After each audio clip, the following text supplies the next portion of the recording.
Hello friends, അപ്പോൾ എല്ലാവർക്കും പുതിയൊരു വീഡിയോയിലേക്ക് സ്വാഗതം. അപ്പോൾ നമ്മുടെ എക്സാം അടുത്തു. 26-ാം തീയതിയാണ് എക്സാം. വേരിയസ് ഡ്രൈവർ ഉൾപ്പെടെ ഒത്തിരി കാറ്റഗറി എക്സാമുകളാണ് അന്നേ ദിവസം നടക്കാനായിട്ട് പോകുന്നത്. അപ്പോൾ നമ്മുടെ ബാച്ച് റണ്ണിങ് ആണ്. അപ്പോൾ നമ്മുടെ ബാച്ചിലുള്ള കുട്ടികൾക്ക് വേണ്ടി റിവിഷൻ, ഫൈനൽ റിവിഷൻ എന്ന രീതിയിൽ പവർ റിവിഷൻ എന്നൊരു പുതിയൊരു സിസ്റ്റം നമ്മൾ സ്റ്റാർട്ട് ചെയ്തിട്ടുണ്ട്. അതിൻ്റെ ഭാഗമായിട്ട് അതിൽ ഉൾപ്പെടുത്തി ആദ്യത്തെ മൊഡ്യൂളിൻ്റെ മോക്ക് ടെസ്റ്റിൻ്റെ ഒരു ഡെമോ വീഡിയോ ആണ് ഇവിടെ ചെയ്യുന്നത്.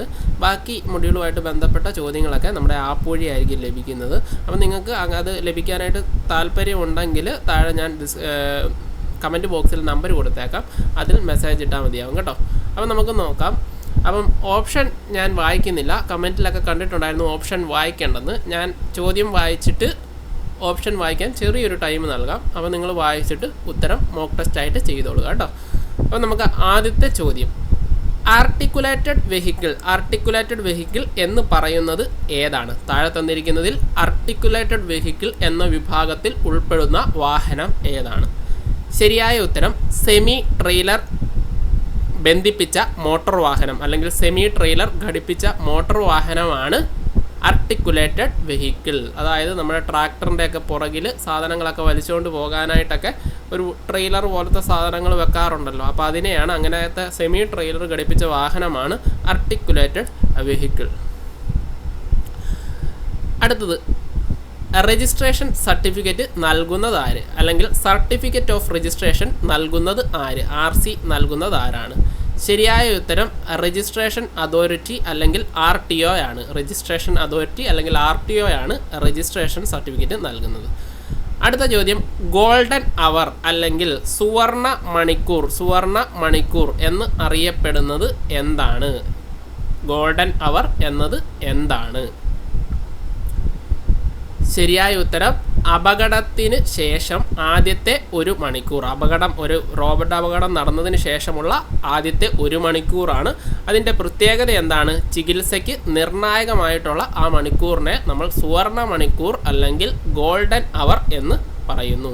അടുത്ത ചോദ്യം, പബ്ലിക് പ്ലേസ് അല്ലെങ്കിൽ പൊതുസ്ഥലം എന്നാൽ എന്ത് എന്നതാണ്? ഓപ്ഷൻസ് വായിക്കുക. പബ്ലിക് പ്ലേസ് അല്ലെങ്കിൽ സ്വകാര്യ സ്ഥലം എന്നതുകൊണ്ട് ഉദ്ദേശിക്കുന്നത് എന്താണ്?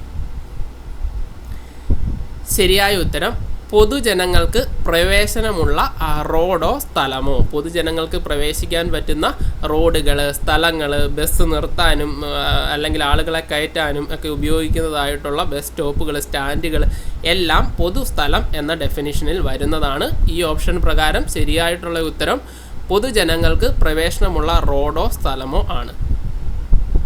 താഴെ കൊടുത്തിരിക്കുന്നതിൽ ട്രാൻസ്പോർട്ട് വെഹിക്കിൾ എന്നതിൽ ഉൾപ്പെടുന്നത് ഏതാണ്? ട്രാൻസ്പോർട്ട് വെഹിക്കിൾ എന്നതിൽ ഉൾപ്പെടുന്നത് ഏതാണ്? ശരിയായ ഉത്തരം ചരക്ക് വാഹനങ്ങൾ, ബസ്സുകൾ, ടാക്സികൾ. ചരക്ക് വാഹനങ്ങൾ, ബസ്സുകൾ, ടാക്സികൾ എന്നിവയാണ് ട്രാൻസ്പോർട്ട് വാഹനം എന്ന വിഭാഗത്തിൽ പൊതുവെ വരുന്ന വാഹനങ്ങൾ.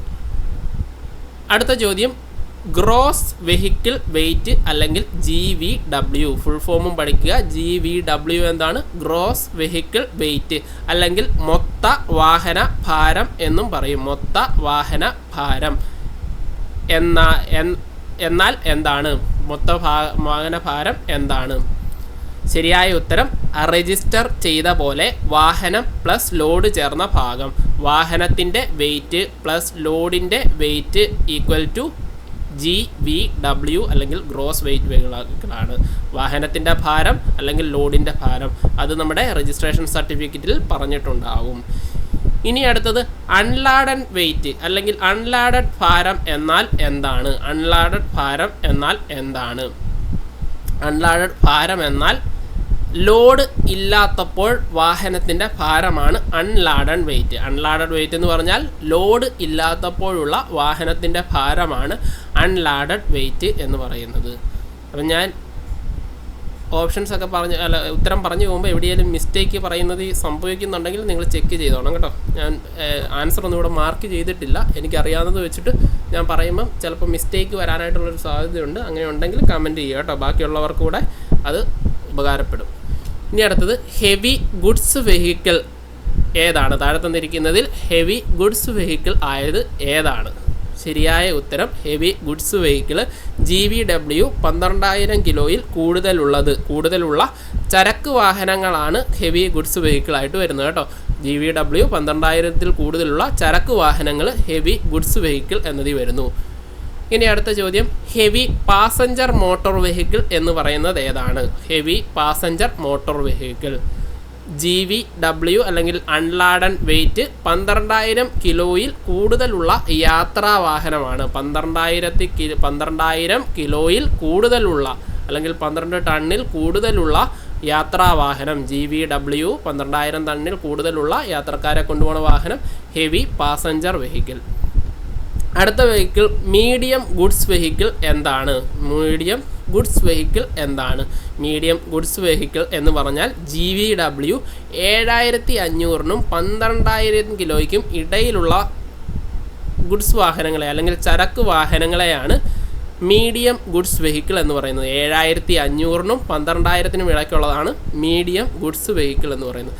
ഇനി അടുത്തത് ലൈറ്റ് മോട്ടോർ വെഹിക്കിൾ അല്ലെങ്കിൽ LMVയുടെ ഫുൾ ഫോം പഠിച്ചു വെച്ചേക്കുക. ലൈറ്റ് മോട്ടോർ വെഹിക്കിൾ അതിൻ്റെ പരമാവധി GVW എത്രയാണെന്നാണ് ചോദിച്ചിരിക്കുന്നത്. അതിൻ്റെ പരമാവധിയാണ് ചോദിച്ചിരിക്കുന്നത്. പരമാവധി GVW 7,500 കിലോയാണ് ശരിയായ ഉത്തരം വരുന്നത് ലൈറ്റ് മോട്ടോർ വെഹിക്കിളിൻ്റെ. ഇനി അടുത്തത് RC ഇല്ലാതെ വാഹനം ഓടിച്ചാൽ എന്താണ് അതിൻ്റെ നിയമം? RC ഇല്ലാതെ വാഹനം ഓടിക്കൽ ഏതാണ്? കുറ്റകരമാണ്, അതേപോലെ ശിക്ഷാർഹവുമാണ്. ഇനി ഓണർ എന്നത് ഡെഫിനിഷനാണ്, 2ൽ വരുന്നതാണ്. ഓണർ എന്നത് ഒരു ഓണർ എന്ന് നമ്മുടെ നിയമത്തിൽ കണ്ടാൽ അതുകൊണ്ട് മീൻ ചെയ്യുന്നത് എന്താണെന്നാണ് ചോദിച്ചിരിക്കുന്നത്. രജിസ്ട്രേഷൻ സർട്ടിഫിക്കറ്റ് അല്ലെങ്കിൽ രജിസ്ട്രേഷൻ രേഖയിൽ പേരുള്ള വാഹനത്തിൻ്റെ ഉടമയാണ് ഓണർ എന്നതുകൊണ്ട് ഉദ്ദേശിക്കുന്നത്. ഇനി അടുത്ത ചോദ്യം, ഡ്രൈവർ എന്നതുകൊണ്ട് ഉദ്ദേശിക്കുന്നത് എന്താണ്? നമ്മുടെ നിയമത്തിൽ എവിടെയെങ്കിലും ഡ്രൈവർ എന്ന് മെൻഷൻ ചെയ്തിട്ടുണ്ടെങ്കിൽ അതുകൊണ്ട് ഉദ്ദേശിക്കുന്നത് വാഹനം ഓടിക്കുന്ന വ്യക്തിയാണ്. അത് ഉടമയാകണമെന്നില്ല, ഓണറാകണം, RCയിൽ പേരുള്ള ആളാകണമില്ല. വാഹനം ഓടിക്കുന്ന വ്യക്തിയാണ് ഡ്രൈവർ എന്നതുകൊണ്ട് ഉദ്ദേശിക്കുന്നത്. ഇനി കണ്ടക്ടർ എന്നതുകൊണ്ട് ഉദ്ദേശിക്കുന്നത്, ഇത് നമുക്ക് പഠിക്കാൻ സിലബസിൽ കൊടുത്തിട്ടില്ല, പക്ഷേ നമുക്ക് നോർമലി ഈ വേരിയസ് ഡ്രൈവറിനൊക്കെ സിലബസിൽ കൃത്യമായിട്ട് ഡ്രൈവർ പാർട്ടെന്ന് മാത്രമേ കൊടുത്തിട്ടുള്ളൂ. അപ്പം പുറത്തുനിന്ന് ചോദ്യങ്ങളുണ്ടാകും. അപ്പോൾ എനിക്ക് ഇൻട്രസ്റ്റിംഗ് ആയിട്ട് തോന്നിയ കുറച്ച് കാര്യങ്ങൾ ഞാൻ ഇതിനകത്ത് ആഡ് ചെയ്തത് കേട്ടോ. അപ്പോൾ അത് വരാനുള്ള സാധ്യതകളൊക്കെ കാണുന്നുണ്ട്. അപ്പോൾ നമ്മുടെ പല ചോദ്യങ്ങളും എല്ലാ പരീക്ഷയ്ക്കും ആവർത്തിക്കുന്നുണ്ട്. ഇപ്പോൾ ഏറ്റവും അവസാനം നടന്ന ഗോൾഡൻ അവറിൻ്റെ സുവർണ്ണ മണിക്കൂറൊക്കെ നമ്മൾ ആദ്യത്തെ മോക്ക് ടെസ്റ്റിൽ തന്നെ ഉൾപ്പെടുത്തിയിരുന്നതാണ്. അത് പുതുതായിട്ട് PSC ചോദിച്ചിട്ടുണ്ട്. പുതിയ ചോദ്യമായിരുന്നു, അതിന് മുമ്പ് തന്നെ നമ്മളത് ചോദിച്ചിട്ടുണ്ടായിരുന്നു. അപ്പം സമയം കളയുന്നില്ല. കണ്ടക്ടർ എന്ന് നിയമത്തിൽ എവിടെയെങ്കിലും കണ്ടാൽ അതുകൊണ്ട് ഉദ്ദേശിക്കുന്നത് എന്താണ്? യാത്രക്കാരെ നിയന്ത്രിച്ച് കൂലി ഈടാക്കുന്ന വ്യക്തിയാണ് കണ്ടക്ടർ എന്ന് പറയുന്നത്. യാത്രക്കാരെ നിയന്ത്രിച്ച് കൂലി ഈടാക്കുന്ന വ്യക്തിയാണ് കണ്ടക്ടർ എന്നതുകൊണ്ട് ഉദ്ദേശിക്കുന്നത്. മോട്ടോർ വെഹിക്കിൾ എന്നത് നിയമത്തിൽ മോട്ടോർ വെഹിക്കിൾ എന്ന് കണ്ടു കഴിഞ്ഞാൽ അതുകൊണ്ട് ഉദ്ദേശിക്കുന്നത് എന്താണ്? ഇതെല്ലാം പറയുന്നത് 2 സബ്സെക്ഷനാണ്. ഞാൻ സെക്ഷൻ നമ്പറൊന്നും കൊടുത്തിട്ടില്ല, ഇമ്പോർട്ടൻ്റ് അല്ലാത്തതുകൊണ്ടാണ്. മോട്ടോർ വെഹിക്കിൾ എന്ന് നിയമത്തിൽ കണ്ടു കഴിഞ്ഞാൽ അതുകൊണ്ട് ഉദ്ദേശിക്കുന്നത് എന്താണ്? മോട്ടോർ വെഹിക്കിൾ എന്ന് പറഞ്ഞാൽ മെക്കാനിക്കൽ ശക്തിയോടെ റോഡിൽ ഓടിക്കാവുന്ന വാഹനങ്ങളെയാണ് മോട്ടോർ വെഹിക്കിൾ എന്നതുകൊണ്ട് ഉദ്ദേശിക്കുന്നത്. മെക്കാനിക്കൽ ശക്തിയോടെ റോഡിൽ ഓടിക്കാവുന്ന വാഹനമാണ് മോട്ടോർ വെഹിക്കിൾ എന്ന് പറയുന്നത്. ചോദിക്കാൻ സാധ്യതയുള്ള ഒരു ചോദ്യമാണ്, ഇനി വരുന്ന ഇമ്പോർട്ടൻ്റ് ആയിട്ടുള്ളൊരു ചോദ്യമാണ്. ഇൻവാലിഡ് ക്യാരിയേജ് എന്നതുകൊണ്ട് ഉദ്ദേശിക്കുന്നത് എന്താണ്? ഇൻവാലിഡ് ക്യാരിയേജ് എന്ന് പറഞ്ഞാൽ പ്രത്യേക ശേഷിയുള്ളവർക്കായി രൂപകൽപ്പന ചെയ്ത വാഹനം. അതായത് ഭിന്നശേഷിക്കാർക്ക് ഉപയോഗിക്കുന്ന വാഹനങ്ങൾ അറിയാമല്ലോ. സ്കൂട്ടറാണെങ്കിൽ 3 അപ്പുറം ഇപ്പുറം ടയറൊക്കെ സെറ്റ് ചെയ്ത് 4 വീലാക്കുന്ന, അതേപോലെ ഭിന്നശേഷിക്കാർക്ക് അല്ലെങ്കിൽ പ്രത്യേക ശേഷിയുള്ളവർക്കായിട്ട് രൂപകൽപ്പന ചെയ്ത വാഹനമാണ് ഇൻവാലിഡ് ക്യാരിയേജ് എന്ന് പറയുന്നത്. അടുത്ത ചോദ്യം, ട്രെയിലർ എന്നത് കൊണ്ട് ഉദ്ദേശിക്കുന്നത് എന്താണ്? നിയമത്തിൽ ട്രെയിലർ എന്ന് കണ്ടാൽ അതുകൊണ്ട് ഉദ്ദേശിക്കുന്നത് എന്താണ്? ശരിയായിട്ടുള്ള ഉത്തരം സ്വയം ചലിക്കാനാവില്ല, മറ്റൊരു മോട്ടോർ വാഹനത്തിനോട് ബന്ധിപ്പിച്ച് വലിച്ചുകൊണ്ട് പോകുന്ന വാഹനമാണ്. സെമി ട്രെയിലർ എന്ന് പറഞ്ഞ പോലെ തന്നെ അതുമായിട്ട് ബന്ധപ്പെട്ട് തന്നെ വരുന്നതാണ് ട്രെയിലറും. സ്വയം ചലിക്കാനാവില്ല, മറ്റൊരു മോട്ടോർ വാഹനത്തോട് ബന്ധിപ്പിച്ച് വലിച്ചുകൊണ്ട് പോകുന്ന വാഹനമാണ് ട്രെയിലർ എന്ന് പറയുന്നത്. അതേപോലെ തന്നെ സെമി ട്രെയിലർ എന്നതുകൊണ്ട് ഉദ്ദേശിക്കുന്നതാണ് സെമി ട്രെയിലർ എന്നതുകൊണ്ട് ഉദ്ദേശിക്കുന്നത് മോട്ടോർ വാഹനത്തോട് ബന്ധിക്കുമ്പോൾ ഭാഗിക ഭാരം ട്രാക്ടറിൽ കൈമാറുന്ന രീതിയിലുള്ള ട്രെയിലറുകളെയാണ് സെമി ട്രെയിലർ എന്നതുകൊണ്ട് ഉദ്ദേശിക്കുന്നത്. സെമി ട്രെയിലർ എന്താണ്? മോട്ടോർ വാഹനത്തോട് ബന്ധിപ്പിക്കുമ്പോൾ ഭാഗിക ഭാരം ട്രാക്ടറിൽ കൈമാറുന്ന രീതിയിലുള്ള ട്രെയിലറാണ് സെമി ട്രെയിലർ എന്നതുകൊണ്ട് ഉദ്ദേശിക്കുന്നത്. ഇനി അടുത്തത് റോഡ് ട്രെയിൻ എന്നതുകൊണ്ട് ഉദ്ദേശിക്കുന്നത് എന്താണ്? റോഡ് ട്രെയിൻ എന്നതുകൊണ്ട് ഉദ്ദേശിക്കുന്നത് 2 അല്ലെങ്കിൽ അതിലധികം ട്രെയിലറുകൾ ചേർത്ത് വലിക്കുന്ന മോട്ടോർ വാഹനമാണ് റോഡ് ട്രെയിൻ എന്നതുകൊണ്ട് ഉദ്ദേശിക്കുന്നത്. റോഡ് ട്രെയിൻ എന്താണ്? 2 അല്ലെങ്കിൽ അതിലധികം ട്രെയിലറുകൾ ചേർത്ത് വലിക്കുന്ന മോട്ടോർ വാഹനമാണ് റോഡ് ട്രെയിൻ എന്ന് ഉദ്ദേശിക്കുന്നത്. ഇനി അടുത്തത് വാഹനത്തിൻ്റെ രജിസ്ട്രേഷൻ നമ്പർ നിയന്ത്രിക്കുന്നത്. വാഹനത്തിൻ്റെ രജിസ്ട്രേഷൻ നമ്പർ നമ്മുടെ KL1 എന്നൊക്കെ പറഞ്ഞൊരു നമ്പർ വരുന്നുണ്ടല്ലോ, രജിസ്ട്രേഷൻ നമ്പർ. അത് നിയന്ത്രിക്കുന്നത് ആരാണെന്നാണ് ചോദിക്കുന്നത്. അത് നമുക്ക് രജിസ്ട്രേഷൻ നൽകുന്ന രജിസ്ട്രേഷൻ അതോറിറ്റി തന്നെയാണ്. രജിസ്ട്രേഷൻ നൽകുന്ന RC നൽകുന്ന ആരാന്ന് ചോദ്യം ഉണ്ടായിരുന്നു. അതേപോലെ തന്നെ രജിസ്ട്രേഷൻ നമ്പർ നൽകുന്ന ആരാന്ന് ചോദിച്ചാൽ രജിസ്ട്രേഷൻ അതോറിറ്റിയാണ് നൽകുന്നത്. ഇനി അടുത്തത് ഗ്രോസ് കോമ്പിനേഷൻ വെയിറ്റ് GVW അല്ല. ഇനി ചോദിക്കാൻ പോണ GVW ഒക്കെ സ്ഥിരം ചോദ്യമല്ല. ഇനി ചോദിക്കാൻ പോണ GCW ആയിരിക്കും. GCW അതിൻ്റെ ഫുൾ ഫോം പഠിച്ചു. Gross combination weight.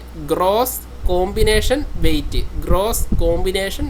ഇതൊക്കെ വെറൈറ്റി ചോദ്യങ്ങളാണ് കേട്ടോ. അപ്പോൾ നമ്മുടെ മോക്ക് ടെസ്റ്റ് കാണുന്നവർക്ക് അത് ഉപകാരപ്പെടും. പുറത്ത് അങ്ങനെ പൊതുവേ റാങ്ക് ഫയലിലൊന്നും കാണത്തില്ല. GCW എന്നതുകൊണ്ട് ഉദ്ദേശിക്കുന്നത് ഗ്രോസ് കോമ്പിനേഷൻ വെയിറ്റ് ആണ്. ഗ്രോസ് കോമ്പിനേഷൻ വെയിറ്റ് എന്താണ്? ഗ്രോസ് കോമ്പിനേഷൻ വെയിറ്റ് മോട്ടോർ വാഹനത്തിൻ്റെ വെയിറ്റ് പ്ലസ് ട്രെയിലറുകൾ ചേർന്ന് രജിസ്റ്റർ ചെയ്ത മൊത്തം ഭാരമാണ്. വാഹനത്തിൻ്റെ വെയിറ്റ് പ്ലസ് അതിൽ ചേർത്തിരിക്കുന്ന ട്രെയിലർ, അത് രണ്ടും കൂടെ ചേർന്ന ഭാഗമാണ് ഈ ഗ്രോസ് കോമ്പിനേഷൻ വെയിറ്റ് എന്ന് പറയുന്നത്. അതും നമ്മുടെ രജിസ്ട്രേഷൻ സർട്ടിഫിക്കറ്റിൽ അങ്ങനെയുള്ള വാഹനങ്ങളിൽ ഉണ്ടാകും. അപ്പോൾ എന്താണ് GCWൻ്റെ ഫുൾ ഫോം പഠിക്കുക. ഗ്രോസ് കോമ്പിനേഷൻ വെയിറ്റ് ആണ്. ഗ്രോസ് കോമ്പിനേഷൻ വെയിറ്റ് ആണ് വരുന്നത്. മോട്ടോർ വാഹനത്തിൻ്റെ ഭാരം അതേപോലെ ട്രെയിലറുകളുടെ ഭാരം കൂടി ഉൾപ്പെടുന്നതാണ് ഗ്രോസ് കോമ്പിനേഷൻ വെയിറ്റ് എന്ന് പറയുന്നത്. ഇനി അതേപോലെ EIB അല്ലെങ്കിൽ എഡ്യൂക്കേഷൻ ഇൻസ്റ്റിറ്റ്യൂഷൻ ബസ് ഉൾപ്പെടുന്നത് ഏത് കാറ്റഗറിയിലാണ്? EIB ഉൾപ്പെടുന്നത് ഏത് കാറ്റഗറിയിലാണെന്ന് ചോദിച്ചാൽ അത് ട്രാൻസ്പോർട്ട് വെഹിക്കിളിൻ്റെ കാറ്റഗറിയിൽ ഉൾപ്പെടുന്ന ഒരു വാഹനമാണ് EIB അല്ലെങ്കിൽ സ്കൂളുകളിൽ അല്ലെങ്കിൽ വിദ്യാഭ്യാസ സ്ഥാപനങ്ങളിൽ ഉപയോഗിക്കുന്ന ബസ്. ഫെയർ അല്ലെങ്കിൽ കൂലി എന്നതുകൊണ്ട് ഉദ്ദേശിക്കുന്നത് ഉദ്ദേശിക്കുന്നത് എന്താണ്? കൂലി എന്ന് പറഞ്ഞാൽ യാത്രക്കാരിൽ നിന്നും ഈടാക്കുന്ന തുകയാണ് കൂലി എന്ന് പറയുന്നത്. കൂലി എന്ന് പറഞ്ഞാൽ യാത്രക്കാരിൽ നിന്നും ഈടാക്കുന്ന തുകയാണ്. ഇനി അടുത്തത് പാസഞ്ചർ എന്നതുകൊണ്ട് ഉദ്ദേശിക്കുന്നത്. പാസഞ്ചർ നിയമത്തിൽ എവിടെയെങ്കിലും പാസഞ്ചർ എന്ന് കണ്ടാൽ അതുകൊണ്ട് ഉദ്ദേശിക്കുന്നത് എന്താണ്?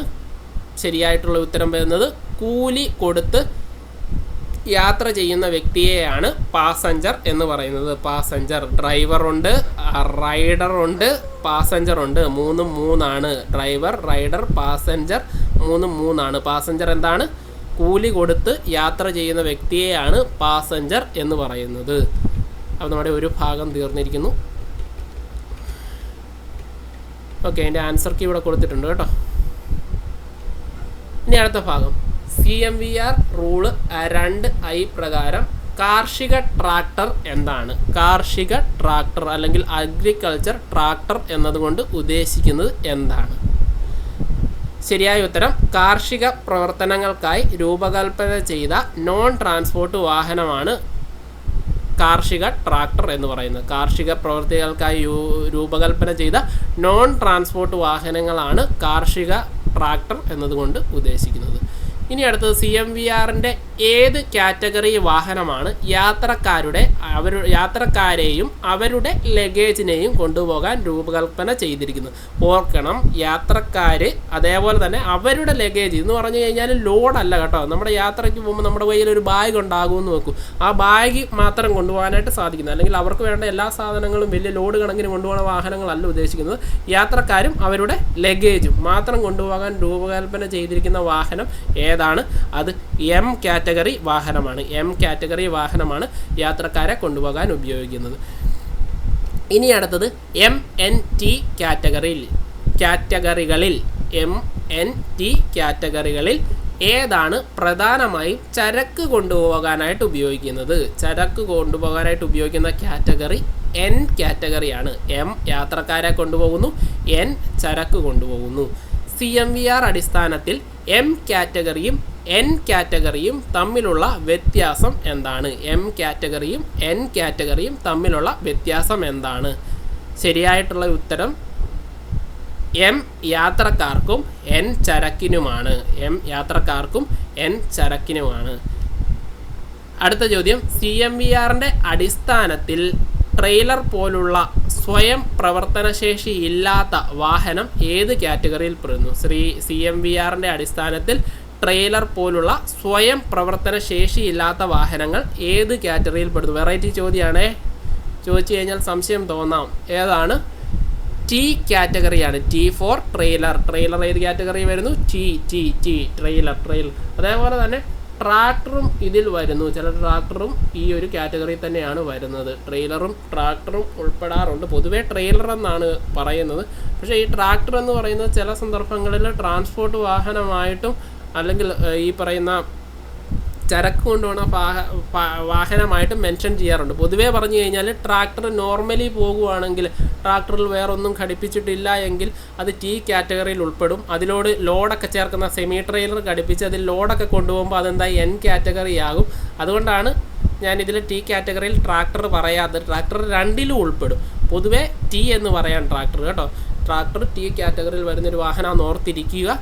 ഒരു ട്വിസ്റ്റായിട്ട് ചോദിക്കാമെങ്കിൽ ചോദിക്കാൻ പറ്റുന്ന ഒരു ചോദ്യമാണ്. അത് ടി കാറ്റഗറിയിൽ ഉൾപ്പെടാനുള്ള സാധ്യത കൂടുതലാണ്. ക്ലിയർ ആയിട്ടൊരു ഡെഫിനിഷൻ അവിടെ പറയുന്നില്ല കേട്ടോ.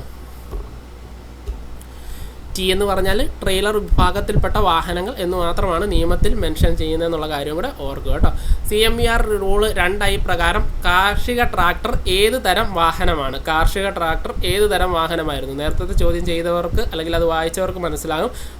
കാർഷിക ട്രാക്ടർ നോൺ ട്രാൻസ്പോർട്ട് വാഹനത്തിൽപ്പെടുന്ന നോൺ ട്രാൻസ്പോർട്ട് വാഹനമാണ്. കാർഷിക ട്രാക്ടർ നോൺ ട്രാൻസ്പോർട്ട് വാഹനമാണ്.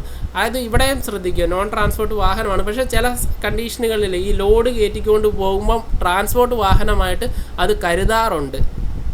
ഓക്കെ, പൊതുവേ നോൺ ട്രാൻസ്പോർട്ട് എന്നാണ് പറയുന്നത് എങ്കിലും ചില സന്ദർഭങ്ങളിൽ ഒത്തിരി ലോഡൊക്കെ കയറ്റുന്ന ഒരു സന്ദർഭങ്ങളിൽ അത് ട്രാൻസ്പോർട്ട് വാഹനമായിട്ടും കരുതാറുണ്ട്. പല സ്ഥലത്തും അങ്ങനെ നിയമത്തിലല്ലാതെ പൊതുവേ പറയുമ്പോൾ പല ചോദ്യങ്ങളിലും അങ്ങനെ കാണാറുണ്ട്. അതുകൊണ്ട് ഞാനൊന്ന് സൂചിപ്പിച്ചതാണ്.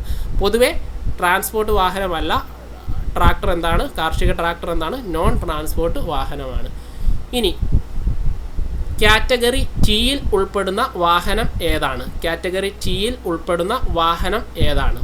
കാർഷിക ട്രാക്ടറുകളും ട്രെയിലറുകളുമാണ്. കാർഷിക ട്രാക്ടറുകളും ട്രെയിലറുകളുമാണ് ടി കാറ്റഗറിയിൽ ഉൾപ്പെടുന്നത്.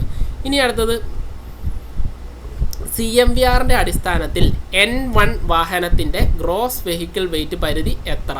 N1ൻ്റെ പരിധി എത്രയാണെന്നാണ് ചോദിക്കുന്നത്. N1 കാറ്റഗറിയുടെ പരിധി 3.5 ടൺ വരെയാണ്. N1 കാറ്റഗറിയുടെ പരിധിയായിട്ട് വരുന്നത് 3.5 ടണ്ണാണ്. CMVRൻ്റെ അടിസ്ഥാനത്തിൽ 12 ടണ്ണിന് മുകളിൽ 12 ടണ്ണ് അല്ലെങ്കിൽ 12,000 കിലോഗ്രാമിന് മുകളിൽ ഗ്രോസ് വെഹിക്കിൾ വെയിറ്റ് ഉള്ള ചരക്ക് വാഹനം ഏത് കാറ്റഗറിയിൽ പെടുന്നു? ഇപ്പോഴേ നോക്കുക, ചരക്ക് വാഹനമാണ്. ചരക്ക് വാഹനമാണെങ്കിൽ ഏത് കാറ്റഗറിയാണ്? N. അപ്പം നമുക്ക് എമ്മും ടിയും അപ്പം തന്നെ ഡിലീറ്റ് ചെയ്ത് കളയാം. ഇനി 12 ടണ്ണിന് മുകളിൽ നമ്മളിപ്പം പഠിച്ച ക്വസ്റ്റ്യനിൽ N1ൽ പറഞ്ഞു 3.5 മാക്സിമം N1ന് വരുന്നത്. അപ്പോൾ N1ഉം കട്ട് ചെയ്യാം. അപ്പോൾ ശരിയായിട്ടുള്ള ഉത്തരം N3 ആണ്. N3 ആണ് 12,000 കിലോയിൽ കൂടുതലുള്ള ചരക്ക് വാഹനം എന്ന കാറ്റഗറിയിൽ വരുന്നത്. അടുത്ത ചോദ്യം എന്താണ്? CMVR റൂള് 2ൻ്റെ അടിസ്ഥാനത്തിൽ കോമ്പിനേഷൻ വാഹനമാണ്. കോമ്പിനേഷൻ വെഹിക്കിൾ എന്താണ്? കോമ്പിനേഷൻ വെഹിക്കിൾ എന്താണ്? ശരിയായിട്ടുള്ള ഉത്തരം കോമ്പിനേഷൻ എന്ന് പറഞ്ഞാൽ ഒന്നിൽ കൂടുതൽ വാഹനത്തിൻ്റെ ഒരു സംയോജനമായിട്ട് നമുക്ക് കണക്കാക്കാം. അത് ഏത് തരത്തിലും വരാം. അതിൽ കോമ്പിനേഷൻ വാഹനം എന്ന് ഉദ്ദേശിച്ചാൽ അവിടെ ഒരു വാഹനമല്ല, ഒന്നിൽ കൂടുതൽ വാഹനം ഉണ്ടായിരിക്കും. ഓപ്ഷൻ പ്രകാരം ഒന്നിൽ കൂടുതൽ വാഹനം വരുന്നത് ഒരു ട്രാക്ടറും ട്രെയിലറും ചേർന്ന വാഹനം. അപ്പം ഒരു ട്രാക്ടറും വരുന്നുണ്ട്, അതിൻ്റെ കൂടെ ഒരു സെമി ട്രെയിലറും കൂടെ വരുന്നതുകൊണ്ട് കോമ്പിനേഷൻ വാഹനം എന്ന വിഭാഗത്തിൽ ട്രാക്ടറും ട്രെയിലറും ആണ് ഈ ഓപ്ഷൻ പ്രകാരം വരുന്നത്. അപ്പോൾ ശ്രദ്ധിക്കുക, ഈ പറയുന്ന ചോദ്യങ്ങൾക്കൊക്കെ ഇല്ലേ, അവർ പലതരത്തിലുള്ള ഓപ്ഷനുകൾ തരുന്നുണ്ടെങ്കിൽ അതിൽ ഏറ്റവും ഉചിതമായിട്ടുള്ളത് നമ്മൾ എടുക്കുക എന്നുള്ളതാണ്. ഇപ്പോൾ അവസാനത്തെ അസിസ്റ്റൻറ്റ് പ്രിസൺ ഓഫീസർ ഡ്രൈവറിൻ്റെ പരീക്ഷയ്ക്ക് സ്പാർക്ക് അറസ്റ്റർ ഉൾപ്പെട്ട ഒരു ഓപ്ഷൻ എല്ലാവർക്കും കൺഫ്യൂഷൻ തോന്നി. പക്ഷേ സ്പാർക്ക് അറസ്റ്റർ ഉറപ്പായിട്ടും ഹസാഡസ് വാഹനങ്ങൾക്ക് വേണം. അപ്പോൾ എല്ലാ ചോദ്യങ്ങളിലും 3 കാര്യങ്ങൾ തന്നിട്ടുണ്ടായിരുന്നു. അതിലൊന്നാണ് സ്പാർക്ക് അറസ്റ്റർ. ഈ ഓപ്ഷനുകളിൽ എ ബി സി ഡി എന്ന ഈ ഓപ്ഷനുകളിൽ 3ഉം ശരിയായിട്ടുള്ള വരുന്നതാണ് നമ്മൾ എടുക്കേണ്ടത്. സ്പാർക്ക് അറസ്റ്റർ ശരിയാണ്, അതേപോലെ ഫയർ എക്സ്റ്റിംഗ്വിഷർ ശരിയാണ്. പക്ഷേ ഇവിടെ വരുന്ന മാനോമീറ്റർ എന്ന ഓപ്ഷൻ തെറ്റായിരുന്നു. അതുകൊണ്ട് മീൻ ചെയ്യുന്ന സ്പാർക്ക് അറസ്റ്റർ തെറ്റാണെന്നുള്ളതല്ല, ഈ ഒരു ഓപ്ഷൻ്റെ കോമ്പിനേഷൻ തെറ്റാണെന്നാണ്. എപ്പോഴും ശ്രദ്ധിക്കുക കേട്ടോ, ഓപ്ഷൻ്റെ കോമ്പിനേഷൻ നോക്കുക. 3 എണ്ണവും ശരിയായിട്ട് വരുന്ന ഓപ്ഷൻ മാത്രം തിരഞ്ഞെടുക്കുക. AP-യുടെ ക്വസ്റ്റ്യൻ പേപ്പർ ചെയ്തിട്ടുണ്ട്, അത് കാണാത്തൊരു നിർബന്ധമായിട്ട് കാണുക. ഏറ്റവും അവസാനം നടന്ന ക്വസ്റ്റ്യൻ പേപ്പർ അതാണ്. അതുകൊണ്ട് അതിൽ നിന്ന് അതുമായിട്ട് ബന്ധപ്പെട്ട് ഇതെല്ലാം ഒരേ കാലയളവിലായിരിക്കും ആ ക്വസ്റ്റ്യൻ പേപ്പറുകൾ ഉണ്ടാക്കിയിരിക്കുന്നത്. അതുകൊണ്ട് തന്നെ സിമിലർ ക്വസ്റ്റ്യൻസും സെയിം ക്വസ്റ്റ്യൻസും റിപ്പീറ്റ് ചെയ്യാനുള്ള സാധ്യത കൂടുതലുണ്ട് കേട്ടോ. അപ്പോൾ ഞാനത് വീഡിയോ ചെയ്തിട്ടുണ്ട്, അത് പോയി കാണുക കേട്ടോ. ഇനി ഈ ചോദ്യം വായിച്ചായിരുന്നു? ഇല്ല. CMVRൻ്റെ അടിസ്ഥാനത്തിൽ ഡ്രൈവർ ഉൾപ്പെടെ 9 മുകളിൽ യാത്രക്കാരെ കൊണ്ടുപോകുന്ന വാഹനം ഏത് കാറ്റഗറിയിൽ വരുന്നു? CMVRൻ്റെ അടിസ്ഥാനത്തിൽ ഡ്രൈവർ ഉൾപ്പെടെ 9 വാഹനത്തിന് മുകളിൽ കൊണ്ടുപോകുന്ന വാഹനം ഏത് കാറ്റഗറിയിൽ വരുന്നു? M2 കാറ്റഗറിയിലാണ് വരുന്നത്. 9-ൽ കൂടുതൽ, എനിക്ക് 9 വരെയുള്ളത് M1, 9-ൽ കൂടുതൽ, അതെ 9-ൽ കൂടുതലുള്ള M2 ആണ്. ഡ്രൈവർ ഉൾപ്പെടെ 8 പേരെന്നല്ലേ പറയുന്നത്? ഡ്രൈവർ ഉൾപ്പെടെ 8 പേരാണ് M1-ൽ പറയുന്നത്. 8-ൽ കൂടുതലുള്ളത് M2 ആണ് വരുന്നത് കേട്ടോ. ഓക്കെ, ഇനി അടുത്ത സെക്ഷനാണ് വരുന്നത്, നോക്കാം. സെക്ഷൻ 3 പ്രകാരം മോട്ടോർ വാഹനം പൊതുസ്ഥലത്ത് ഓടിക്കാൻ ആവശ്യമായത് എന്താണ്? ഇനി ഈ ഇതിനകത്ത് പറയുന്ന സെക്ഷൻ എന്നതുകൊണ്ട് ഉദ്ദേശിക്കുന്നത് മോട്ടോർ വാഹന നിയമം MV ആക്ട് 1888 അത് തന്നെയാണ് ഉദ്ദേശിക്കുന്നത്. വർഷം ഞാൻ മറന്നുപോയി. മോട്ടോർ വെഹിക്കിൾ ആക്ട് ആണ് ഉദ്ദേശിക്കുന്നത്. ഇനി എവിടെയെങ്കിലും റൂളാണ് കാണുന്നതെങ്കിൽ, ഇപ്പം റൂൾ ഉൾപ്പെടുത്തിയിട്ടില്ല, റൂൾ എന്നാണ് കാണുന്നതെങ്കിൽ ഒന്നെങ്കിൽ CMVR ആകാം, അല്ലെങ്കിൽ KMVR ആകാം. പിന്നെ റെഗുലേഷനെയും റൂൾ എന്ന് കഴിഞ്ഞ പരീക്ഷയിൽ അവർ ഉപയോഗിച്ചിട്ടുണ്ട്. റൂള് 2017 റോഡ് റെഗുലേഷൻ പ്രകാരം റൂള് 2 റൂള് 3 എന്താണെന്നാണ് ചോദ്യം വന്നത്. അപ്പോൾ റൂൾ എന്ന് പറഞ്ഞാൽ CMVR ആകാം, KMVR ആകാം, റെഗുലേഷൻ ആകാം. ചോദ്യം ശ്രദ്ധിച്ച് വായിക്കുക. സെക്ഷൻ എന്ന് കണ്ടാൽ സെക്ഷൻ ആക്റ്റിൽ മാത്രമേ ഉള്ളൂ, മോട്ടോർ വാഹന ആക്റ്റിൽ മാത്രമേ ഉള്ളൂ സെക്ഷൻ എന്നൊരു പ്രയോഗം. നമ്മൾ പറയുമല്ലോ ഈ സെക്ഷൻ, ഇപ്പം ആർട്ടിക്കിൾ എന്ന് പറഞ്ഞാൽ അത് ഭരണഘടനയിലാണ് അല്ലേ? അതേപോലെ തന്നെ ഓരോ നിയമത്തിനും അതിൻ്റേതായിട്ടുള്ളൊരു ടേം യൂസ് ചെയ്യാറുണ്ട്. മോട്ടോർ വാഹന സെക്ഷനുകൾ എന്ന് ഉപയോഗിക്കുന്നത് മോട്ടോർ വാഹന നിയമത്തിലാണ്. റൂളുകൾ ഉപയോഗിക്കുന്നത് CMVRലും KMVRലും റെഗുലേഷനിലുമൊക്കെയാണ് ഉപയോഗിച്ച് കാണുന്നത്. റെഗുലേഷനിൽ റൂളൊന്നും ഉപയോഗിക്കാറില്ല, PSC ഉപയോഗിച്ചു.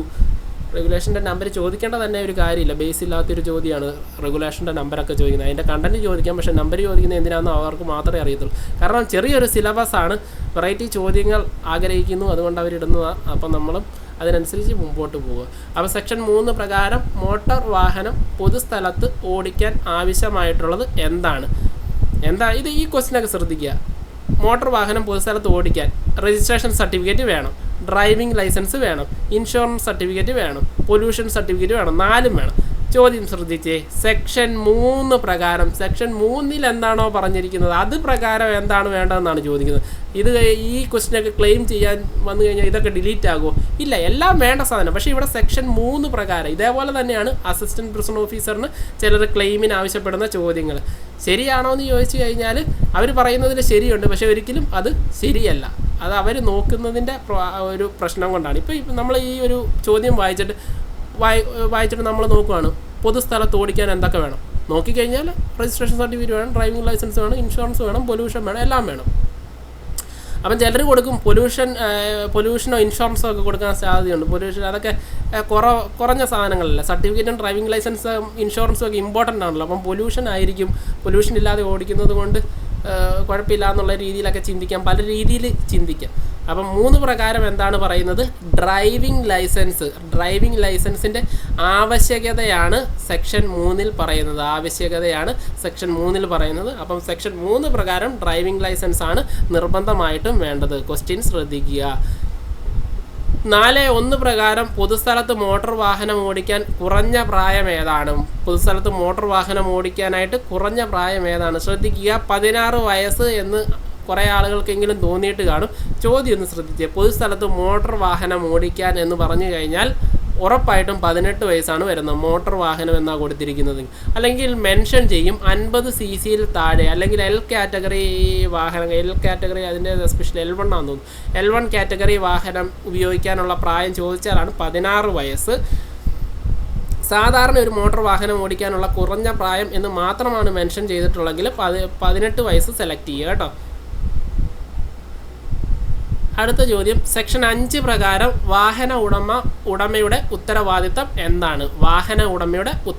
സെക്ഷൻ 5 പ്രകാരം വാഹന ഉടമയുടെ ഉത്തരവാദിത്തം സെക്ഷൻ 3, 4 എന്നിവയുടെ ലംഘനത്തിന് അനുവദിക്കാതിരിക്കുക എന്നതാണ്. സെക്ഷൻ 3, 4 എന്നിവയുടെ ലംഘനത്തിന് അനുവദിക്കാതിരിക്കുക. 3 എന്താണ്? ലൈസൻസ് വേണമെന്ന് പറയുന്നു. 4 എന്താണ്? കുറഞ്ഞ പ്രായപരിധി ലൈസൻസിൻ്റെ പറയുന്നു.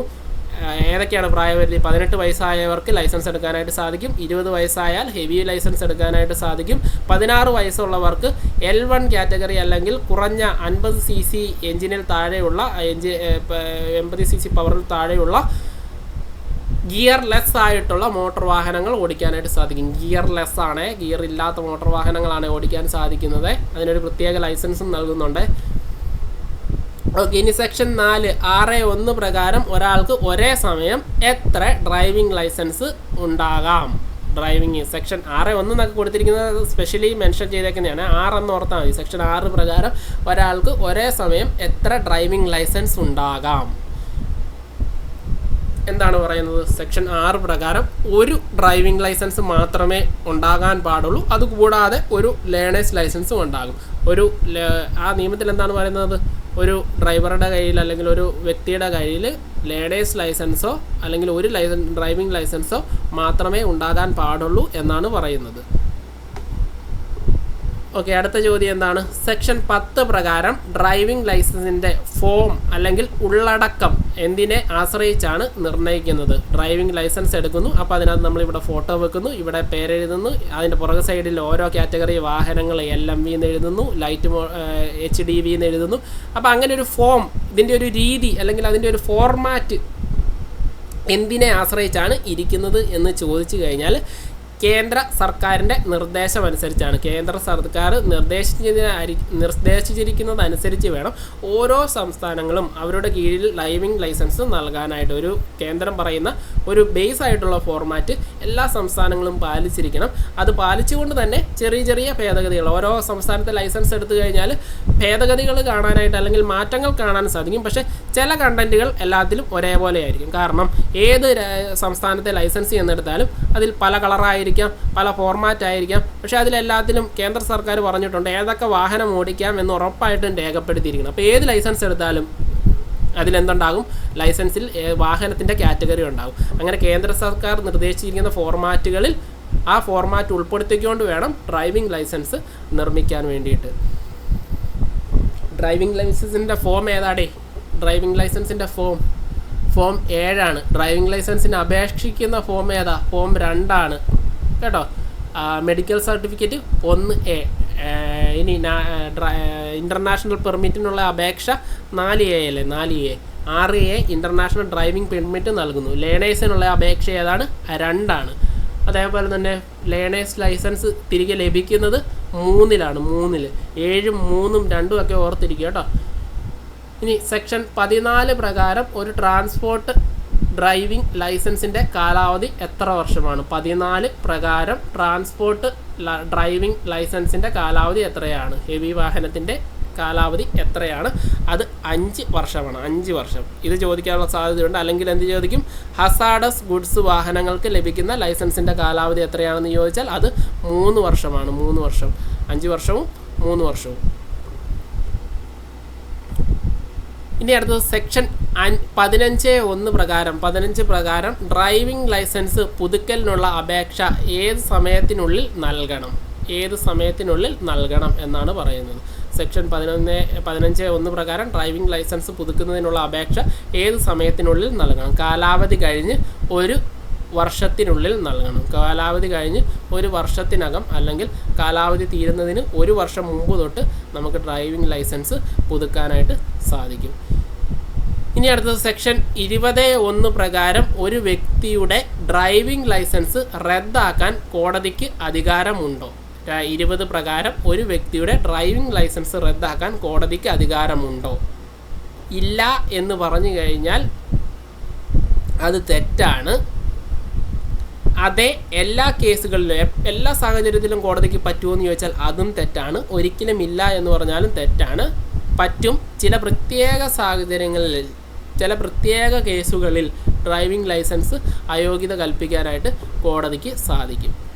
ഇനി സെക്ഷൻ 21 പ്രകാരം ഏത് സാഹചര്യത്തിൽ ഡ്രൈവിംഗ് ലൈസൻസ് താൽക്കാലികമായി സസ്പെൻഡ് ചെയ്യാം? സെക്ഷൻ 21 പ്രകാരം ഏത് സാഹചര്യത്തിൽ ഡ്രൈവിംഗ് ലൈസൻസ് താൽക്കാലികമായിട്ട് സസ്പെൻഡ് ചെയ്യാം? ഏതാണ്? അപകടകരമായ ഡ്രൈവിംഗ് മൂലം. സെക്ഷൻ 184 86 എന്ന് ഞാൻ മറന്നുപോയി. 84 86 ആണ്. അപകടകരമായി വാഹനം ഓടിക്കുക. അതിൽ 5 കാര്യങ്ങളാണ് പറയുന്നത്. 1 റെഡ് ലൈറ്റ് ജമ്പിങ് ആണ്. 2 മൊബൈൽ ഫോൺ യൂസ് ചെയ്യുന്നതാണ്. 3 ട്രാഫിക്കിനെതിരായിട്ട് വാഹനം ഓടിക്കുന്നതാണ്. അതായത് 1 വേ പോലെയുള്ള കാര്യങ്ങളിൽ വാഹനം ഓടിക്കുന്നതാണ്. പിന്നെ 4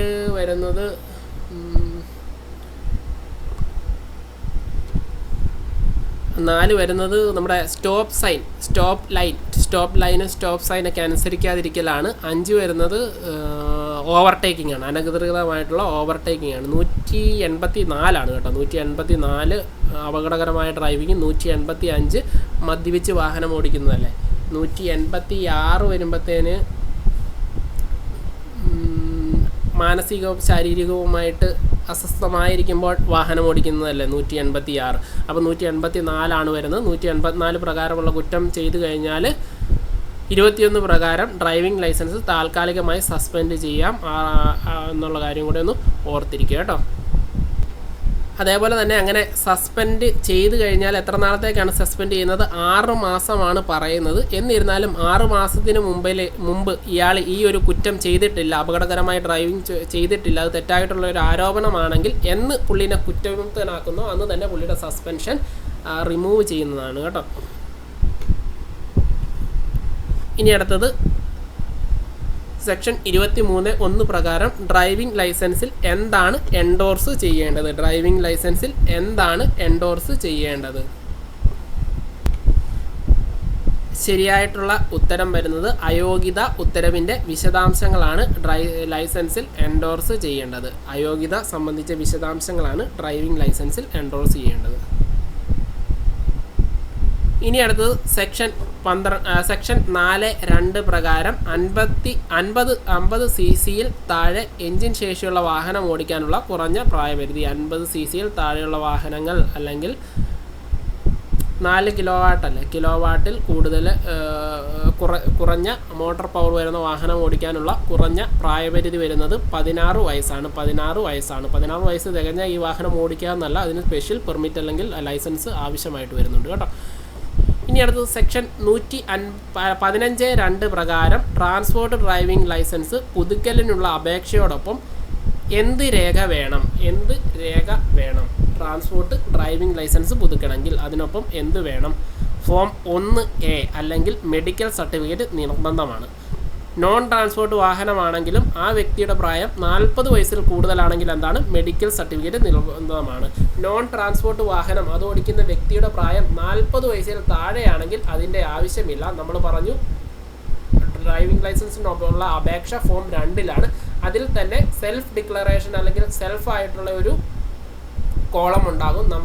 നമുക്ക് രോഗങ്ങളൊന്നും ഇല്ല എന്ന് പറഞ്ഞ് അറ്റസ്റ്റ് ചെയ്ത് നൽകിയാൽ മതിയായിരിക്കും. 1A മെഡിക്കൽ സർട്ടിഫിക്കറ്റിൻ്റെ ആവശ്യമില്ല. നോൺ ട്രാൻസ്പോർട്ട് വാഹനം ഓടിക്കുന്ന വ്യക്തിയുടെ പ്രായം അല്ലെങ്കിൽ ഡ്രൈവിംഗ് എടുക്കാൻ പറ്റുന്ന വ്യക്തിയുടെ പ്രായം 40-ൽ താഴെയാണെങ്കിൽ, 40-ന് മുകളിലാണെങ്കിൽ 1A നിർബന്ധമാണ്. ട്രാൻസ്പോർട്ട് ഡ്രൈവിംഗ് ലൈസൻസ് എടുക്കുന്ന വ്യക്തിയുടെ പ്രായം എത്രയാണെങ്കിലും മെഡിക്കൽ സർട്ടിഫിക്കറ്റ് നിർബന്ധമാണ് എന്നുള്ള കാര്യം ഓർത്തിരിക്കുക. അപ്പോൾ അതുമായിട്ട് ബന്ധപ്പെട്ട ഉത്തരങ്ങളാണ് ഇവിടെ നൽകിയിരിക്കുന്നത്. അപ്പോൾ ഇത്രയും കാര്യങ്ങളാണ് നമുക്ക് ഇന്നത്തെ ഈ ഒരു ഭാഗത്ത് പറയാനായിട്ടുള്ളത്. ഒന്നാമത്തെ മൊഡ്യൂളിലെ ഫുൾ ഭാഗങ്ങളും ഉൾപ്പെടുത്തിയിട്ടില്ല. 3 ടോപ്പിക്കുകളാണ്. അവിടുന്ന് തന്നെ അത്യാവശ്യം നല്ല കുറച്ച് ഡീപ്പായിട്ട് എല്ലാ ഭാഗങ്ങളും ടച്ച് ചെയ്ത് ചോദ്യങ്ങൾ ഇടാനായിട്ട് സാധിച്ചു എന്ന് കരുതുന്നു. കോഴ്സുമായിട്ട് ബന്ധപ്പെട്ട വിവരങ്ങൾ അറിയേണ്ടവർ ഡിസ്ക്രിപ്ഷനിൽ കാണുന്ന ലിങ്കിൽ ക്ലിക്ക് ചെയ്ത് മെസ്സേജ് അയച്ചാൽ മതിയാവും. അപ്പോൾ ഇനി കാണുന്നിടം വരെ ബൈ.